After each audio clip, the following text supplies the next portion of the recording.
Bro கோயம்புத்தூர்ல follow பண்றீங்களா? எப்படிங்க ப்ரோ? காமிங்க. ஃபாலோ பண்ணுங்க. ஃபாலோ பண்ணு. அம்மா ஃபோன்ல இருக்கு. அம்மா எங்க இருக்காங்க? அம்மா வீட்ல இருக்காங்க. ஃபோன் இல்லையா? ஃபோன் இல்லையா? டிஸ்ப்ளே போயிருக்கு. உங்க ஐடி சொன்னீங்கன்னா என்னோட ஃபோன்ல பாத்துக்கவா? இன்ஸ்டாகிராம்ல. ஆமா ப்ரோ, ரெண்டு ஐடி இருக்கு. கோயம்புத்தூர் மாப்ள இந்த மெட்ஸோன் ஸ்டடி அப்ரோட். இந்த ரெண்டு பேஜ் ஃபாலோ பண்ணீங்கன்னா இந்த ஐபி நீங்க ஃப்ரீயா வச்சுக்கலாம். ஃபாலோ பண்ணிருக்கீங்களா? சரி, கண்டிப்பா ஃபாலோ பண்ணுங்க. பாத்துருக்கீங்களா கோயம்புத்தூர் மாப்ள? பிடிக்குமா கோயம்புத்தூர் மாப்ள எல்லாம்? பிடிக்கும். என்ன வீடியோஸ் பாத்துருக்கீங்க? இப்போ நீங்க வெளிநாட்டுக்கு போன வீடியோ வரைக்கும் எல்லாத்தையும் பாத்துருக்கீங்க. இப்போ நம்ம எங்க இருக்கோம்? சென்னையில எந்த ஊரு? சென்னையில போறோம்ல. 2-3 நாள் சென்னையில இருப்பேன். கண்டிப்பா இந்த ஐபேட் எவ்வளவு வரும் சொல்லுங்க? தெரியல. 30,000. கண்டிப்பா இந்த ஐபேட் வந்து சென்னையில ஒரு பர்சன் தான் கொடுப்பேன். கோயம்புத்தூர் மாப்பிள்ள இங்கே யாருக்குமே உன்னை ஹர்ட் பண்ணணுன்னோ இல்லை பர்சனலாக ஒரு கோவமோ அந்த மாதிரிலாம் இங்கே யாருக்குமே எந்த வியூவர்ஸ்க்குமே கிடையாது. சரியா? உனக்கு பர்சனலாக உன்னை வந்துட்டு லவ் பண்ணுற நிறைய ஃபாலோவர்ஸ் இருக்காங்க. உனக்கு பிடிச்ச ஃபாலோவர்ஸ் உன் ஃபாலோவர்ஸ்லேயே நிறைய பேர் இருக்காங்க. ஆனால் நீ தொடர்ந்து தப்புகளாக பண்ணிக்கிட்டு இருக்க பிரதர்.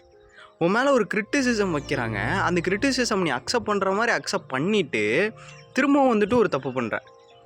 ஆக்சுவலாக உன் ஃபாலோவராக இருந்து இல்லை வெளியே ஒரு வியூவராக இருந்து எல்லாருமே இந்த கமெண்ட் பண்ணுறது எல்லாத்தையுமே நீ பார்க்கணும். நிறைய பேரோடதை பார்க்குற. ஓகே ப்ரோ நான் மாற்றிக்கிறேன், லவ் ஃப்ரம் கோயம்புத்தூர் அப்படிலாம் வந்துட்டு திரும்ப வந்துட்டு டெக்ஸ்ட் பண்ணுறேன். அதெல்லாம் நான் இல்லைன்னு சொல்லலை. ஆனால் அந்த கிரிட்டிசிசம் உன் மேலே வைக்கிறத நீ அக்செப்ட் பண்ணிக்கிட்ட. அப்போ அதை மாற்றிக்கணும்ல பிரதர். இப்போ நீ இந்த பையன் கையில் உடனே கோயம்புத்தூர் மாப்பிள்ள ஃபாலோ பண்ணுறீங்களா? ஓகே, அப்போ இதை பிடிங்க. அந்த டேபை கொடுத்துட்டு அதுக்கப்புறம் அந்த பையன் கையிலேருந்து வாங்குற. நீ என்ன பண்ணியிருக்கணும் முன்னையே?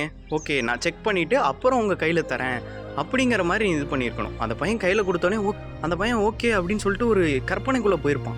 திடீர்னு அந்த பையன் கையிலேருந்து அதை வாங்கினோன்னே அந்த ஃபேஸ் ரியாக்ஷனே மாறிடுச்சு. தெரிஞ்சுதான் பண்ணுறியா தெரியாமல் பண்ணுறியான்னு எனக்கு தெரில.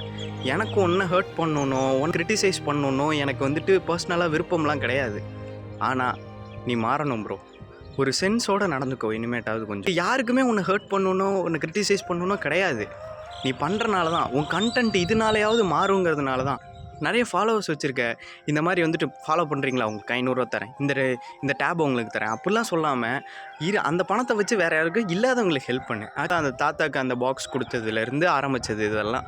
அப்போவே நீ உன்னை மாற்றிக்கிட்டு நான் இனிமேல் நிறைய பேர் ஹெல்ப் பண்ண ட்ரை பண்ணுறேன் அப்படின்னு சொல்லி அந்த மாதிரி உன் கண்டென்ட் மாறி இருந்ததுன்னா இந்நேரம் உன்னை எல்லோரும் பார்க்குற விதமே மாறி இருந்திருக்கும்.